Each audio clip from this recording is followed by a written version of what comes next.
Começa agora o podcast De Fato. Uma visão popular do Rio Grande do Sul, do Brasil e do mundo.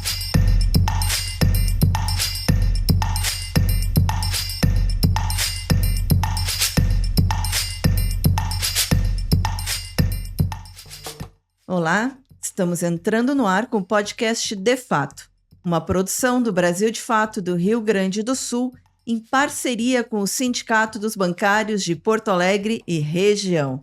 Gravado no Estúdio Hall, diretamente do Centro Histórico de Porto Alegre. Eu sou Kátia Marco. Comigo tocando o programa, Ayrton Centeno. Salve, Kátia. Salve, Ayrton. Tá a voz um pouco embargada. Ainda é um resquício ainda do inverno. Do inverno ainda. Interminável do inverno. Hoje nós vamos tratar de 3 temas. São temas distintos, mas há uma explicação para isso. A nossa entrevistada, nesse momento, está lidando com os 3 temas e muito mais, é óbvio, né? Um deles aborda a proteção de crianças e adolescentes. O outro envolve o forte questionamento sobre a qualidade do serviço prestado à população por uma empresa privatizada durante o governo Eduardo Leite.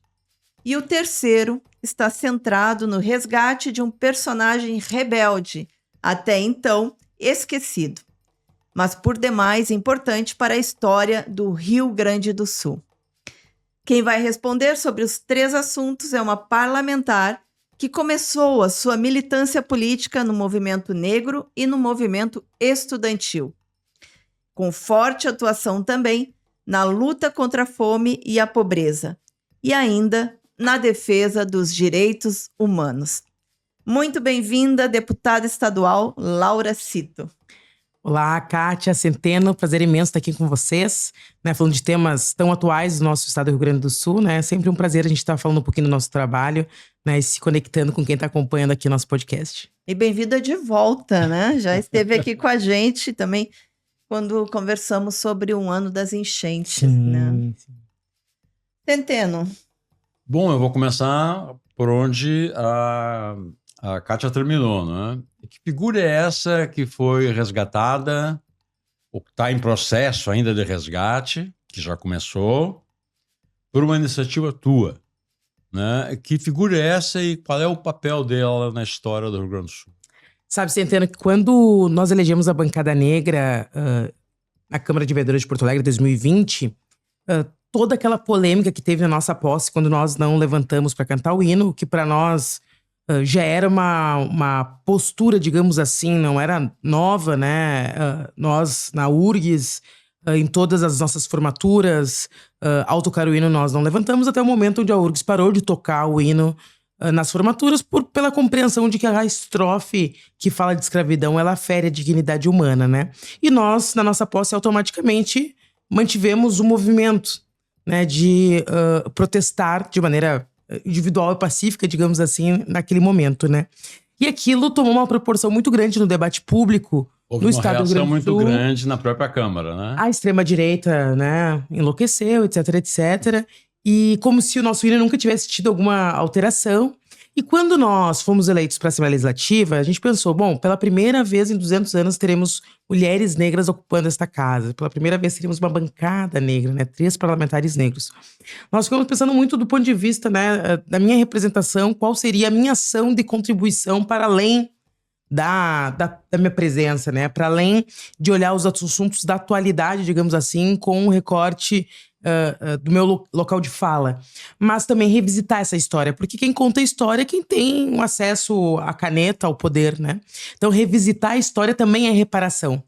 E a partir disso nós montamos um grupo de discussão com pesquisadores e pesquisadoras negras, analisando a história do povo negro no Rio Grande do Sul, e identificamos que no estado do Rio Grande do Sul nós só tínhamos até então um herói não branco, que era Sepete Araju, né, representando a resiliência do povo indígena, etc, etc. Então qual vai ser essa figura negra que nós vamos, né, trazer o reconhecimento? Qual é essa figura que nós vamos recontar? E aí nós fomos lá e buscamos uma figura que tinha algumas características que para nós elas tornavam muito relevante dela ser reconhecida. A primeira é que todos os heróis, ou boa parte dos heróis gaúchos, são generais. Nós também temos o nosso general. General de um batalhão, né? O segundo, de uma região negra, de não só pela forte presença, mas que tem um papel na construção social e econômica do estado significativa, que é a região sul, região de Pelotas, né?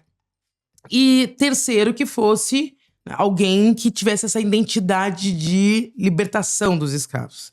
E olhando, não é tão difícil achar na história, né, apesar de ter poucos registros, do nosso Zumbi dos Pampas, do Manuel Padeiro, que é essa figura, né? Que viveu no século XIX, ali por 1830, tinha o seu batalhão, ajudava a libertar escravos, tem um papel muito preponderante, digamos assim, na organização do seu batalhão, dos seus lanceiros negros ali, né? É um papel muito preponderante no momento do nosso estado de profunda efervescência política. Se a gente pensar bem... Tu falasse em 1830, né? 5 anos antes da Revolução Farroupilha. Exatamente. Né? Então, naquele contexto histórico que nós tínhamos ali, era um contexto de enorme efervescência política no estado. E no país, porque nós tínhamos os movimentos abolicionistas muito fortes, nós tínhamos um conjunto de revoltas, tanto que Manuel Padeiro era um terror das elites locais, porque viam a probabilidade dele movimentar uma revolta como foi a revolta dos malês na Bahia. Então, Manuel Padeiro trazia esse risco, né, ao establishment que nós tínhamos naquele momento.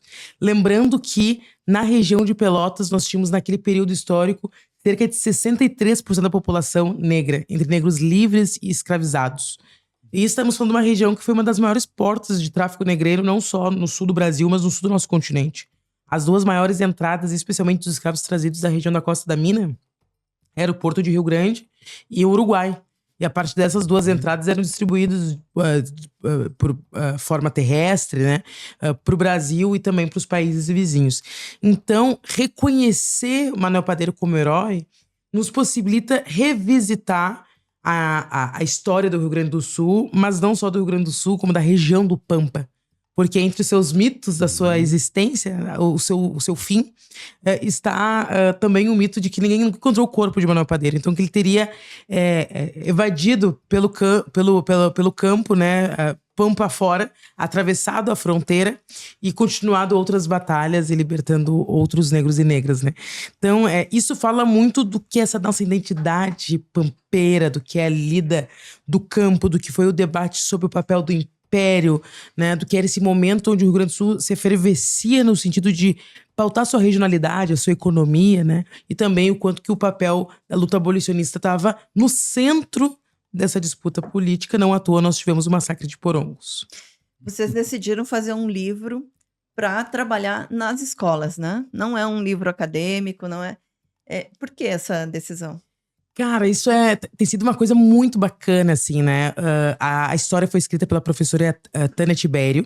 A ilustração maravilhosa foi do Alisson Afonso, de Rio Grande. Maravilhoso, que já fez o livro Lanceirinho também, Lanceirinho, né? Sim, o Pequeno Príncipe Negro também, né? Sim. E para nós era muito importante que esse herói, que não tem uma cara, pudesse ser descrito por uma pessoa negra.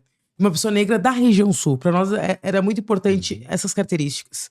Para que nós dessemos vida também com uma identidade. E o Alisson foi maravilhoso. A nossa opção de trabalhar... a Assembleia produziu um livro contando a história do Manuel Padeiro com ilustração, podendo ser trabalhado nas escolas. Para nós é muito importante porque nós, negros e negras, a gente cresce só ouvindo falar da nossa história de maneira triste, né? Nós fomos escravizados, né? Nós fomos sequestrados de África. Tudo é verdade, é importante a gente contar a história real, porque há pouco tempo atrás tinha gente no Brasil querendo mudar a história, revisitar a história para o mal, não para o bem. Mas também é importante nós falarmos que nós somos descendentes de reis e rainhas, príncipes e princesas, que nós temos os nossos generais, que nós fomos escravizados sim, mas que nós lutamos duramente pela nossa liberdade, né? Teve muita gente que deu a vida literalmente para que a gente fosse livre. uma concessão da Princesa Isabel.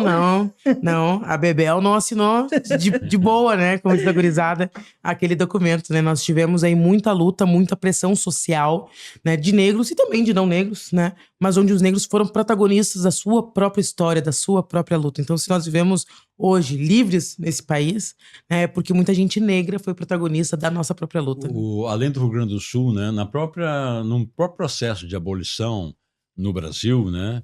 Personagens negros que foram tão importantes, como André Rebouças e outros, foram, digamos assim, eclipsados pelo gesto da Princesa Isabel, a bondosa a Princesa Isabel, e a Lei Áurea, né? Esses nomes todos da militância negra, da luta pela abolição, foram quase que hoje estão sendo resgatados, mas continuam ainda bastante esquecidos, sobretudo em relação à figura da própria Princesa Isabel. A história criou essa narrativa, né? Tanto que a gente teve um presidente da Fundação Palmares que queria mudar a Fundação Palmares para a Fundação Princesa Isabel. É uma excrescência, né? Uma excrescência na história do Brasil, né? Mas sim, né? Nós hoje, até porque é importante quando a gente fala em racismo estrutural, nós estamos falando da estrutura de sociedade, mas também do papel que o Estado teve em constituir essa estrutura. Que foi não só da política escravocrata, que foi uma política legal, era legal comprar e vender pessoas no Brasil, né? Até 1889, era legal, 88, era legal vender e comprar pessoas. Mas nós tivemos, ao longo desse período, pós esse período, um longo processo de apagamento por decisão política, por uma ação do Estado. A política de branqueamento, que ela se deu trazendo elementos, né, e trazendo embasamento jurídico, né, embasamento teórico. A academia teve um papel importante. Por que cotas raciais na academia tão importante? Bom, porque a academia teve um papel muito importante no sentido de trazer embasamento teórico sobre a escravização através da própria ciência, de fazer compreender que as etnias tinham uma disparidade, uma propensão X ao trabalho, X da capacidade intelectual. Isso foi comprovado cientificamente ao longo da história, né? A partir da literatura, né? A literatura brasileira constituiu o mito da miscigenação, o mito da democracia racial, né? O mito do bom negro, do bom indígena, né? Essa figura quase que infantilizada do que do que são os povos indígenas. E na política, do ponto de vista retilíneo, da criminalização da cultura negra, da religião, da capoeira, da proibição de que negros e negras pudessem adquirir terras no Brasil, algo que faz com que nós até hoje não tenhamos terras que nós tenhamos comprado. A lei de terras de 1850. Exatamente. A massa da população negra brasileira ainda hoje vive em ocupações. Porque não pôde, mesmo quando poderia acumular recursos, com esse recurso não poderia adquirir bens. Fez que até 1938, que foi ontem, né, as escolas pudessem ou não aceitar pessoas negras, que foi a reforma Rivadavia Corrêa. Então, nós tivemos um conjunto de ações do Estado brasileiro que desumanizou essa parcela da população. Então, por isso, o apagamento, obviamente, ele é contínuo. Mas nós tivemos muita resistência nesse período. Quando nós olhamos a história de Luiz Gama, por exemplo, foi um grande advogado, como diz o Lula, um grande advogado, né? E que compreendia o quanto que o domínio da hermenêutica jurídica ela poderia ser utilizada contra o sistema, né? Para que nós pudéssemos, a partir disso, libertar pessoas escravizadas, para que nós pudéssemos, a partir disso, garantir cidadania à população negra, né? Enfim, então, ao longo da história, nós tivemos muitas figuras nesse sentido que foram importantes, não só do ponto de vista da garantia da liberdade do povo negro, mas especialmente importantes, centrais para a Constituição do Brasil enquanto república. Se tornar república foi além daquele anúncio feito lá em 1889. Se constituir enquanto república é um processo longo, onde nós temos ali um marco da Revolução de 1930, né? Mas nós tivemos vários processos ao longo desse período, onde figuras negras foram centrais nessa construção. Eu fiquei curiosa com essa pesquisa que fizeram, né? Porque tá havendo muito resgate, né? Então, a história dos lanceiros negros, enfim, já faz parte hoje, quando tu tem um acampamento farroupilha, né?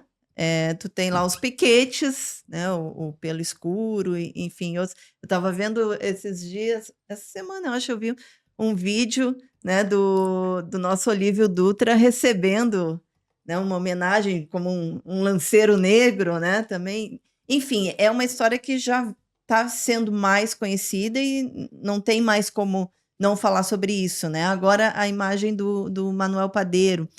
Que outras figuras nessa pesquisa de vocês vieram, assim, que ainda precisam ser resgatadas? Uma das pessoas que nos ajudou a constituir o projeto de lei, né, para o reconhecimento, foi a professora da UFPEL, a Daiane Molet, que inclusive escreveu uma das propostas do Samba Enredo da Portela, que vai ser neste ano, vai homenagear os negros do Rio Grande do Sul. Né, ela disputou, foi para a final, acabou ganhando um outro samba enredo, mas é uma pesquisadora, né? E é muito legal esse momento agora que a Portela vai apresentar a história do Príncipe Custódio, né? Que tem tudo a ver aqui com a religiosidade negra, né? Ali o assentamento do Bará do Mercado, né? Esse príncipe que vem para cá e que vai contar o que é a especificidade as especificidades da religião de matriz africana gaúcha, que é o batuque, a quimbanda, que bebe também uma cultura não só própria, mas característica da forma e das regiões que vieram para cá, trazidas de África, né? E eu acho que esse momento vai ser importante porque passar na Sapucaí, né, uma escola de samba, contando essa história, né, naquilo que é o nosso maior cartão de visitas ao mundo, que é o Carnaval do Rio de Janeiro, né? Vai ser um momento, acho que, muito simbólico da gente mostrar essas diversas figuras que nós tivemos. O Príncipe Custódio é um deles, mas né, várias figuras que fazem e fizeram parte da construção e mostrando ao Brasil e ao mundo que tem preto no Sul, né? É o principal, né? Tem gente que ainda acha que não. Tem, muita gente. Qual vai ser o destino quantos exemplares foram editados? Sim, Qual é o destino desses exemplares? Os exemplares a gente está distribuindo para escolas, projetos sociais, projetos de educação para as relações étnico-raciais, né? E eles praticamente já acabaram, porque a gente imprimiu 10 mil e foi assim... E olha que nós seguramos eles, porque nós... o dia do Manuel Padeiro, né, é dia 16 de junho. E nós seguramos os exemplares. É o dia do quê? Do nascimento? O que é? É o dia que supostamente teve como se diz? A batalha. Né? Sim. A batalha final ou não, né? De Manuel Padeiro. Mas no dia 16 de junho. Mas nós fizemos o lançamento do RS antirracista durante o 20 de setembro. Exatamente para se conectar com recontar essa história do Rio Grande do Sul, né? Trazer outras visões à história do Rio Grande do Sul, né? E foi incrível, assim, porque nós lançamos tanto a cartilha do Manuel Padeiro, quanto a cartilha do Educador Antirracista, que nós produzimos também pela Comissão de Direitos Humanos da Assembleia. Agora fizemos uma segunda edição em parceria do meu mandato com a Júris, né, para a formação de educadores. Então é como se as duas cartilhas elas funcionassem de maneira conjunta. A cartilha do Educador Antirracista, ela traz aos educadores, né, a formação sobre o contexto histórico, a legislação, enfim, a conceituação da diferença entre racismo estrutural, institucional, ambiental, recreativo, que é a forma que a gente mais assemelha ao bullying escolar, digamos assim, mas que ele se dá de várias formas ao longo da nossa vivência, né, em sociedade. E então prepara conceitualmente os educadores para a aplicação da Lei 10.639 e a cartilha do Manuel Padeiro é um instrumento para a aplicação da lei. Então ficou muito bonito, assim, muito legal o nosso trabalho.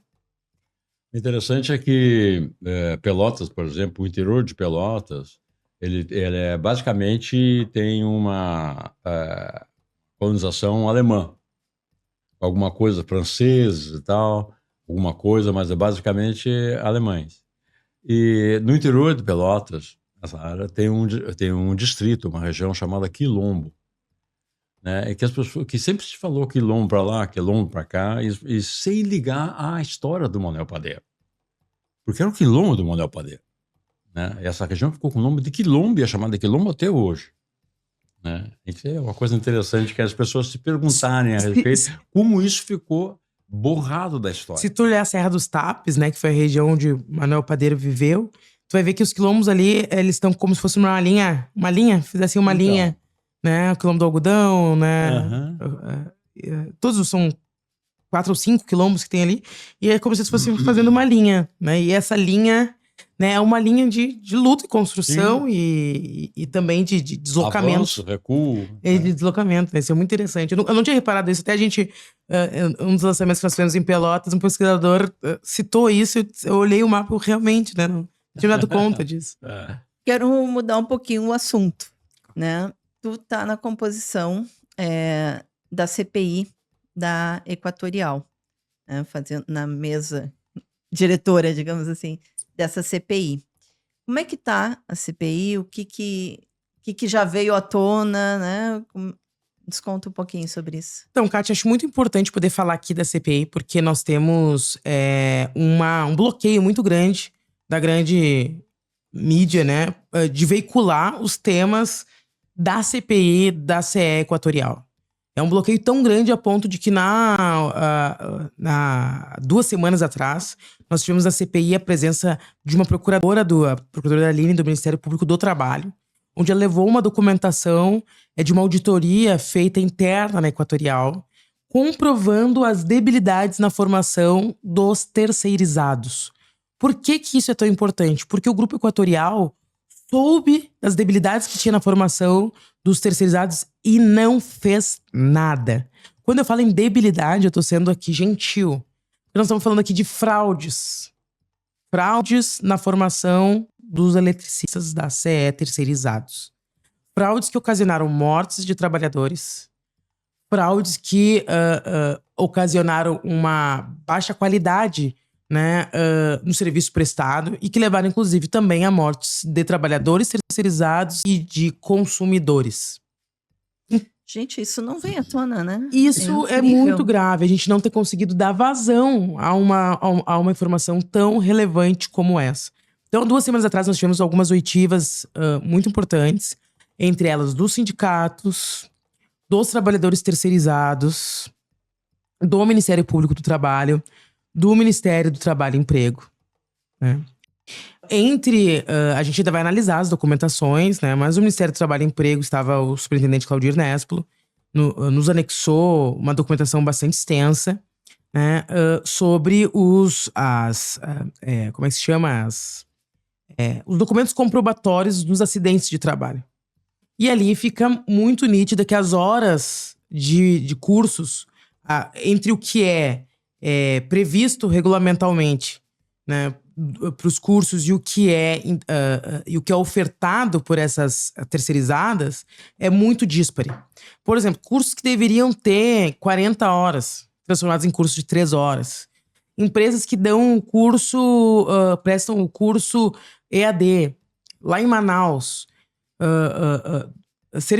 Profissionais que nunca se deslocaram, né? Como é que o cara vai aprender sem tocar nos instrumentos, Então coloca a vida em risco, né? Pessoas que são contratadas muitas vezes que são eletricistas de coisas mais básicas, né? Acostumados com isso, são recrutados e não têm a formação adequada de NR5, de outros cursos mais específicos, né?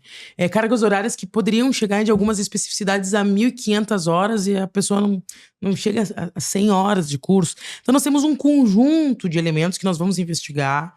Estamos estudando todos esses documentos, mas são denúncias gravíssimas que chegaram até a CPI e que nós estamos com muita dificuldade de conseguir dar vazão pelo bloqueio existente hoje. Pelo que nós vimos até aqui, já é questionável, né, a condição da CE Equatorial, ou melhor, do Grupo Equatorial gestar a CE.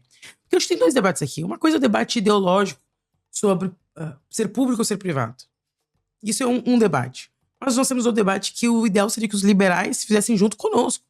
Que é sobre, tem uma concessão. Esta empresa está atendendo o contrato da concessão? Esta empresa tem condições de gestar esse serviço? Isso, independentemente da tua posição ideal, deveria, né, quem representa uma casa legislativa que tem como perspectiva também a fiscalização do serviço, deveria realmente cumprir o seu papel de fiscalizar e questionar. Hoje eu tenho grandes dúvidas se o Grupo Equatorial tem realmente condições de gestar um serviço tão importante. Chama a atenção também que o prefeito Melo, Sebastião Melo, ele também esteve na CPI, né? E ele se queixou. Ele se queixou do serviço prestado pela Equatorial. Então, é justamente isso que está falando, né? Quer dizer, é o Melo, que é uma pessoa, que é um defensor da privatização. Se não me engano, até ele votou a Votou pela favor, concessão. era deputado, então, votou a favor da privatização. Hoje está questionando o serviço prestado pela Equatorial. Se não me engano, ele anunciou que tem uma ação contra a Equatorial, né? O município. Sim, eu que protocolei o pedido de convite ao prefeito Sebastião Melo para que ele fosse a CPI para prestar esclarecimentos, porque ele volta e meia tá no Twitter, né, brigando com a CE, dizendo que não é atendido, etc, etc. Bom, se o prefeito da capital, que é a maior cliente do Grupo Equatorial, é a Porto Alegre, é a Prefeitura de Porto Alegre, né? Não tem o seu chefe, que é o prefeito, atendido. Bom, qual é o padrão de atendimento institucional da CE Equatorial? Tem uma coisa curiosa até, que ele citou, né, nessa presença na CPI, que ele disse que não conseguia, naquele momento, não sei se foi no final do ano 2023 ou 2024, e que ele queria se comunicar com o Equatorial, ele não conseguia, se comunicou pelo Twitter. Então, assim, o prefeito Sebastião Melo também traz denúncias, acho que muito graves, ele ia anexar também vários documentos, né? No sentido de não ter nenhum tipo de regulação sobre a colocação dos postes. Bom, eu levei pra CPI uma foto, um tweet do próprio prefeito, num poste colocado no meio de uma ciclovia. Como é que chega lá? Você finca um poste no meio da ciclovia? O tema dos fios, que é um caos. Podas, né? O tema dos fios e das podas, que é um caos. Quem é o responsável? Um joga pro outro, né? Ele deixou claro que o Grupo Equatorial, apesar de ser chamado reiteradamente para fazer acordos judiciais, se nega a fazê-los e cumpri-los, né? Então, enfim, tem várias irregularidades, né? Não dá para o Rio Grande do Sul ser a casa da mãe Joana, como se diz, né? Então, o governador vai lá, vende a CE a troco de banana, né? Num processo muito complexo e de alto questionamento político, né? E entrega um serviço pífio ao estado do Rio Grande do Sul. Isso a gente viu na enchente, né? E tivemos, por exemplo, municípios do interior, tipo Arroio Grande, que ficou mais de 20 dias sem luz, né? E prejudicando muito os produtores de leite, por exemplo, que inclusive foram levar seu leite para a porta da empresa. Enfim, é a vida das pessoas, né? A vida das pessoas. Eu me lembro que eu e a Kátia, no Brasil de Fato, logo que houve a venda da CE para se tornar Equatorial, nós fizemos uma entrevista com uma pessoa que era, na época, presidente da Sinergisul, do sindicato dos servidores da CE. Eletricistas. E ela... Inclusive já morreu, né, a presidenta. Isso. E ela cantou a pedra. Ela disse o seguinte, que houve um erro de base. A Equatorial fez na época, promoveu na época um plano de demissão voluntária. Mas o PDV, eles imaginavam, seria, digamos, essa isca seria mordida por um setor da empresa, foi mordida por outro setor. Eles imaginavam que quem toparia o PDV seria o pessoal da área de apoio, da área de administrativa. Quando, em vez disso, houve uma grande opção do pessoal que era da área técnica, da área de ponta, da área de atendimento, das equipes técnicas. E por conta disso, com a necessidade de treinamento que eram pessoas com 15, 20 anos de empresa que sabiam, cada vez que acontecia um blackout, sabiam em determinado lugar do Rio Grande do Sul onde possivelmente era aquilo e como resolver. Eles disseram, então vai haver mortes, as pessoas vão ser treinadas superficialmente, né? Vão as terceirizadas, vai acontecer. Então, realmente aconteceu o que ela havia previsto, né? Teve uma saída em massa no PDV, né? E é exatamente isso, assim, a gente, quando tu olha, assim, o caso do menino de Viamão de 11 anos, que perdeu a vida, nós estamos falando de uma coisa que é inquantificável. Quando nós falamos de um trabalhador que saiu de casa para prestar um serviço, trazer o pão para sua família, como o caso do trabalhador de Bagé, sabe? Então, assim, por negligência, sabe? Um dos depoentes, que é ex-trabalhador da Setup, que é a principal terceirizada ali de quem tá na ponta, né? Os certificados que ele apresentou, né? Os relatos que ele trouxe são gravíssimos, né? Do ponto de vista da total banalização e falta de controle dessas empresas, né? Então, é uma situação grave que requer, assim, muita seriedade. E é nesse sentido que nós estamos trabalhando, né? De conseguir ir a fundo e tratar os encaminhamentos devidos, né? E qual vão ser os próximos passos, Laura? Nós estamos realizando agora uma série de audiências públicas. Teve agora no Litoral Norte, em Osório, na última segunda-feira. Temos aí uma agenda da comissão. Vamos percorrer algumas regiões para ouvir consumidores. E também, depois disso, vamos ouvir daí sim a empresa, as agências de regulação. Mas nós ouvimos prefeitos, estamos ouvindo os consumidores, ouvimos os trabalhadores, ouvimos o Ministério Público do Trabalho, o Ministério do Trabalho e Emprego. Pedimos alguns documentos. Temos uma agenda extensa, a CPI é prevista até dezembro. Né? Esperamos dar conta até dezembro, senão vamos debater a probabilidade de prorrogação.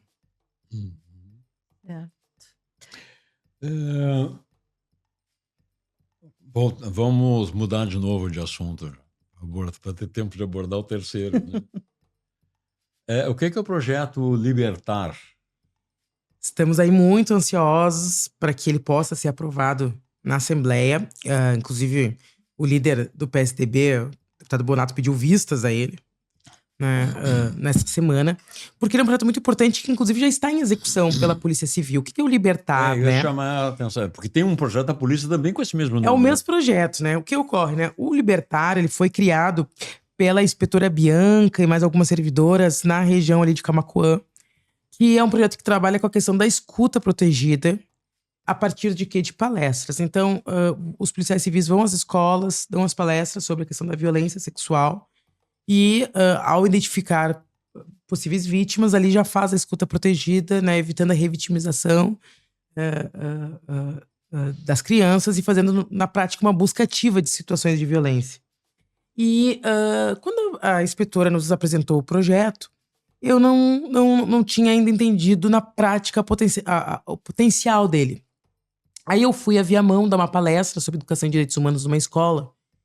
E uma menina começou a levantar a mão e me fazer várias perguntas. Lá pelas tantas eu percebi que as perguntas que ela estava fazendo não era de uma amiga, era sobre a vida dela. E ali eu vi a importância que é de já ter essa escuta protegida naquele momento, para fazer o acolhimento dessa jovem, dessa criança, desse adolescente.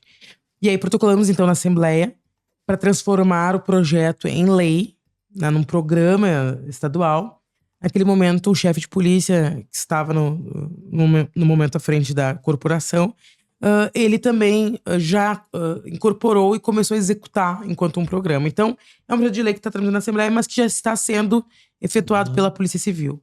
E é muito importante, né? As últimas cenas que nós tivemos no estado nos últimos 3, 4 meses mostra a gravidade, né?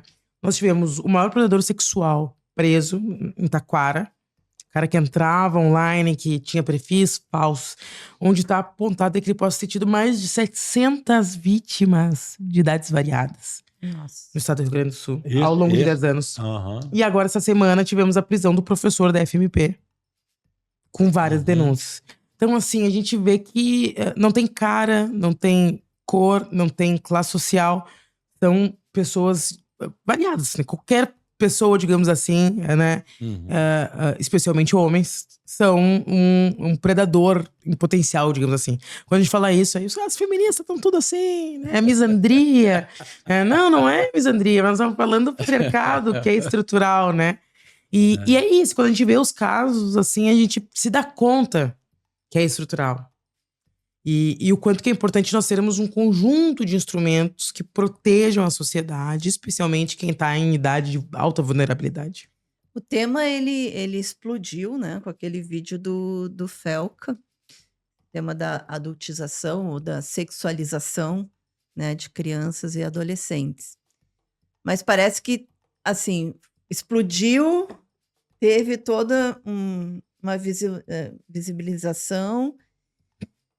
Mas será que tá já sendo abafado o caso? Eu acho que não, sabe, Kátia? Porque é complexo mesmo, né? Eu acho que o vídeo do Felca foi muito importante porque tava lá meio que parado no Congresso o tema do ECA digital, algo fundamental. O Brasil é um país que entrou na era digital sem se alfabetizar socialmente.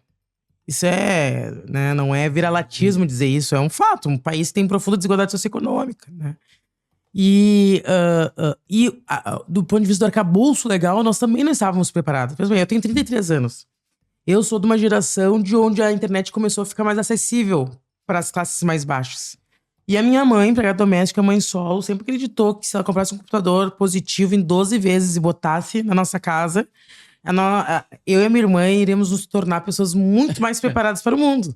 Então, se tem um computador em casa, uma internet de escada e um pacote Office, né, um daqueles programas básicos, aqueles cursinhos, teu filho, o céu era o limite. Daí quando a gente se descobre que o celular tem riscos, que ele é uma ágora na mão, dentro de casa, teu filho tá na praça, num debate público, dentro de casa, assim como ele tá na rua, talvez até pior, porque na rua a gente tem como ver, e dentro de casa, com o celular na mão, a gente não tem como ver, e isso traz outras potencialidades. E também mostra tudo isso, esse tema da adultização, que direitos das crianças e adolescentes no Brasil é algo muito recente, algo muito novo, tem 30 anos, né? Então, a nossa sociedade, ela ainda normaliza cenas de violência com as crianças. Aquele caso do cara que tá preso até agora, lá do youtuber, o Ítalo Santos, eu fiquei pensando nisso. Quantas vezes eu vi passar na minha timeline aquilo e só risquei o dedo pra cima? Então o crime tava ali, nos nossos olhos, todo mundo vendo e fingindo que não é nada. Fingindo que é uma coisa inocente. Se a gente problematiza, parece que a gente tá querendo ver maldade no que não tem. Então, nós também precisamos nos letrar mais para este tema da proteção às crianças e adolescentes, né? Porque como o Felca diz no vídeo, é verdade, são danos irreparáveis. Sim, para toda a vida. Para a vida toda. Então, nós temos o ECA Digital. O governo federal lançou pela SECOM agora o guia de telas. Eu participei já de uma atividade que foi feita em Caxias, foi feita em Pelotas também, feita em Porto Alegre, aqui na URGS. Até a ministra Macaé dos Direitos Humanos veio junto, né? O guia de telas é um guia depois da lei do Lula, que todo mundo viu o vídeo, né? O Lula proibiu de usar celular na sala. O áudio da menininha, né? Depois da lei proibindo celular na sala de aula, tem o guia para orientar sobre o uso de telas. Eu que sou mãe de um menininho de 4 anos, meu filho é autista, ele precisa do tablet, né? Da tela para comunicação aumentativa alternativa, né? Ou melhor, comunicação alternativa aumentativa, né? Mas é um grande desafio as telas. Porque as telas não são só… vai lá e proíbe teu filho de usar as telas. Pô… As mulheres trabalham, hoje em dia eu falo as mulheres porque infelizmente ainda recai sobre nós a responsabilidade maior, digamos assim, com as crianças, né? Mas os pais, de forma geral, a gente trabalha aí 12 horas por dia, ou mais, né? No meu caso, às vezes, bem mais de 12 horas por dia. E muitas vezes a tela é o momento de tu fazer o arroz. A tela é o momento de tu fazer a comida da criança. A tela é o momento de tu botar uma roupa na máquina pra lavar. Então, de fato, a patrulha canina te ajuda a conseguir fazer algo na casa quando tu chega do trabalho cansado. Então eu não posso simplesmente dizer para esses pais não deem telas para as crianças. Não, na vida real não é assim. Então como é que eu instrumentalizo? Como é que eu faço o letramento de educadores? Como é que eu faço essa cadeia girar numa outra perspectiva, para uma outra educação midiática, né? E isso é fundamental para construir o presente, mas especialmente o futuro aí do nosso país. É uma situação bem complicada, né? Mas, ao mesmo tempo, a gente está vendo aí o vício que realmente são as telas, né? E não só para as crianças, né? Nós, adultos, né? Eu fui nessa atividade. Eu sinto em mim esse vício, entendeu? Eu fui nessa atividade do guia de telas, eu não tinha os dados, eu fiquei impressionada. Os efeitos do vício em telas são similares aos efeitos da utilização de drogas, mas isso em crianças muito pequenas, né? O guia de tela, só para esclarecer até as pessoas que estão nos vendo e ouvindo, o guia de tela é acessível, qualquer um pode estar… Isso o que é? Um software? Ele é um programa da Secretaria de Comunicação Social da Presidência da República, que está sendo entregue a gestores públicos e gestores escolares para instruir de maneira direcionada. Eu não sei se ele tem a veiculação dele, se tá pública. Acho que talvez até seja pública, talvez no site do governo federal, né? Mas a entrega dele tá sendo mais direcionada a gestores e escolas, até porque até a forma mais fácil de fazer chegar nos lares, né? É através das escolas, né? E as escolas que também estão sofrendo ataques, né? A gente teve aqui há pouco tempo um podcast com um professor, o Anderson Martins, que estuda sobre isso, né? Esses ataques que que estão havendo as escolas. E ele estava assim, muito preocupado, porque ele dizia, olha, isso vai aumentar. Ontem, inclusive, em Porto Alegre, nós tivemos a aprovação de uma lei que é um retrocesso, que eu espero muito aí que os sindicatos municipários e a Tempa, né, a Associação dos Professores do Município de Porto Alegre, entre na justiça. Eu não sou jurista, sou jornalista, mas como um bom jornalista, a gente dá pitaco sobre tudo. Eu entendo que é inconstitucional, né, o projeto que coloca as câmeras dentro da sala de aula, ferindo a liberdade de cátedra. E falo isso sendo uma mãe atípica, né? Porque todo mundo viu aquela cena da professora agredindo a criança e naquele momento eu fiquei também com vontade de ter uma câmera, olhando pra ver se meu filho tá bem cuidado, se ele tá direitinho, né? A gente sabe que a gente fica preocupado com as nossas crianças, né? Mas eu poder ter câmeras com áudio, gravando o que os professores estão falando, né? É de uma sociedade de controle num nível que não é pra mãe, né, bem intencionada, quer saber se o seu filho tá sendo bem tratado ou não. Mas é de uma patrulha ideológica que fere totalmente a concepção de educação que nós Algo temos. semelhante foi feito em Santa Catarina, no município de Santa Catarina, que eu não me lembro qual, mas que foi derrubado por inconstitucional no TJ de Santa Catarina, né? Não, com certeza os sindicatos aqui vão ajuizar também, né, essa aprovação. Mas assim, a gente sabe, né? O que a extrema-direita quer é a matéria, o videozinho ali e os likes. Mas enquanto isso, nós podemos acabar tendo professores e professoras aí. Bom, eu tô tratando um caso, tá aproveitando já isso pra tratar, de Bento Gonçalves, um professor da rede municipal da cidade, que é chargista. Fez uma charge na sua rede, que é fechada, apontando a contradição entre aquele rapaz dos Estados Unidos que foi morto, né, o Clark, dele defender a liberação de armas e ter sido morto porque um adolescente teve acesso fácil a uma arma. A charge dele não diz que o adolescente fez certo de matar, não comemorou a morte, até porque todos nós, defensores de direitos humanos, condenamos, né, essa vulgaridade na distribuição de armas, né?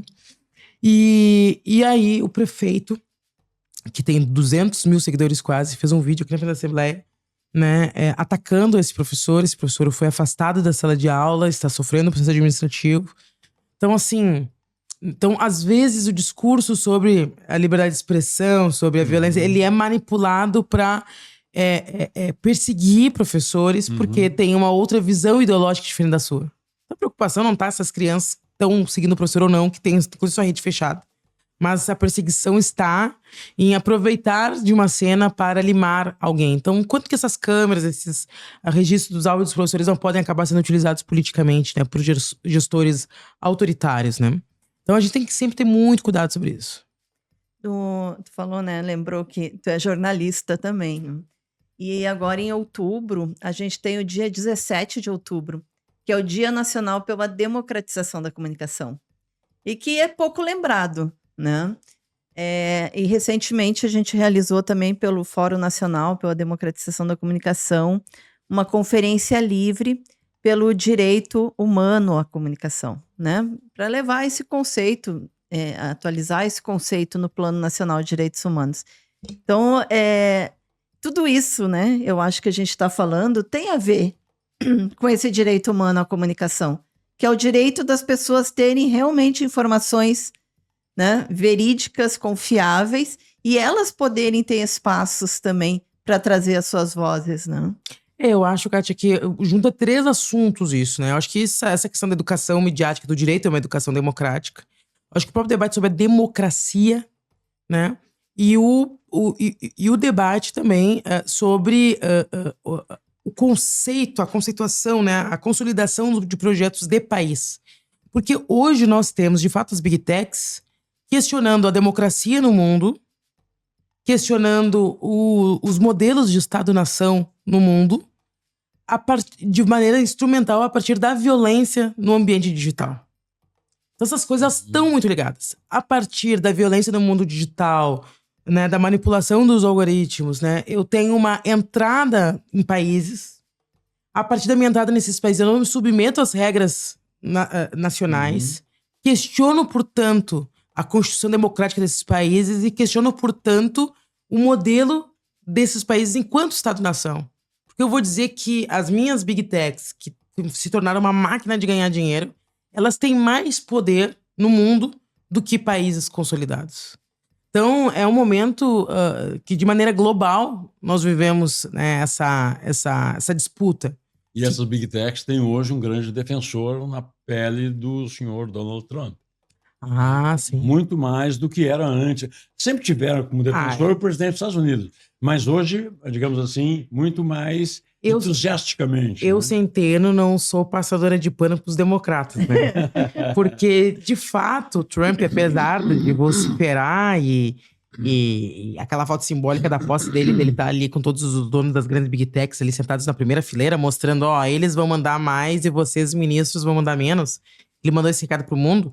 Mas o Partido Democrata é um partido que tem um projeto de domínio mundial muito mais estabelecido que o Partido Republicano. Uhum. Né? A agenda...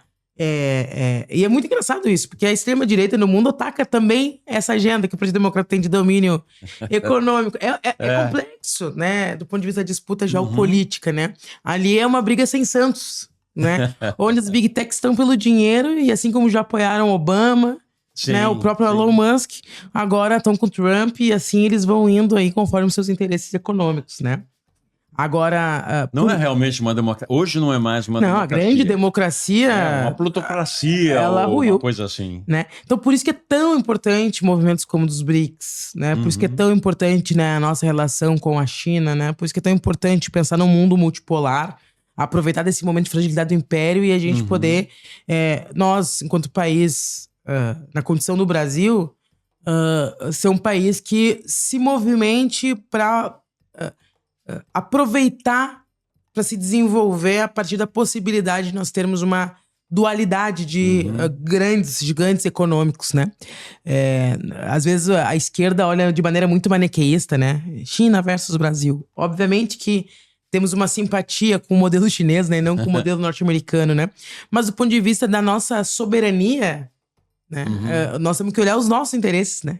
E não fazer uma granalização sobre os interesses dos outros, porque todo mundo tá olhando só os seus interesses aí nessa entoada. Laura, a gente está terminando já o programa, mas eu não poderia deixar de falar sobre a Palestina. Sim. E tu foi eu acho que foi a primeira, se não uma das primeiras deputadas, né, a falar sobre isso e denunciar, né, o ataque, enfim, a faixa de Gaza e o genocídio que a gente está vivendo, está vivenciando, assistindo, né? Assistindo a Palestina. A gente... um genocídio, uma limpeza étnica de 80 anos que nós estamos aí assistindo nesse último período, televisionado 24 horas por dia, né? Inclusive, nesse exato momento, a flotilha acaba de ser sequestrada, né, por Israel. É muito complexo, né, nós vermos no momento do mundo onde o Trump se coloca como negociador e tenta de maneira muito nítida apresentar uma interferência europeia gestando aquele território de maneira muito, muito nítida do que significa o neocolonialismo. O que nós estamos vendo é de maneira muito clara ao mundo uma nova cena, um novo capítulo sendo escrito da luta anticolonial no mundo. E infelizmente, como sempre, né, em cima de muitas mortes, de muitas perdas de vidas e da limpeza étnica de um território. Uma né? interferência europeia que está na origem, inclusive, Do problema. de todo o problema. Todo problema. Desde lá do início do século passado. Tanto com os judeus, né, quanto com os palestinos, né? E a partir de ter um facínora à frente do Estado de Israel, né? Ainda que a existência do Estado de Israel seja uma existência de um projeto de poder e de limpeza étnica, daquela forma, naquele território, né? Obviamente, ter um fascínio à frente desse projeto agudizou isso, né? E nunca foi tão importante nós darmos voz à Palestina, nós darmos voz ao massacre que lá ocorre. E é duro, né? Eu tô em alguns grupos nacionais e a gente vai olhando e vai vendo, e lá pelas tantas a gente não quer mais ver as cenas, porque realmente a cada... Isso que a gente não tá vendo o pior ainda, né? Porque Cada Gaza está episódio- fechada, né? Para Sim. imprensa estrangeira, né? Exatamente. Então é fundamental a nossa mobilização, né, de denúncia, né? Fundamental. E essa é uma informação que a gente tem trazido muito aqui no programa também, que é o número de jornalistas que estão sendo assassinados em Gaza, né? Que já supera o número de jornalistas supera. de todas as grandes guerras, Primeira, Da Segunda Primeira e Guerra. da Segunda Grande Guerra, mais o Afeganistão e mais o Vietnã. E mais o Iraque. Do ponto de vista da comunicação, um debate que é muito interessante da gente fazer, né? É o quanto que a transmissão em 24 horas de um massacre como esse faz com que ele seja naturalizado, né?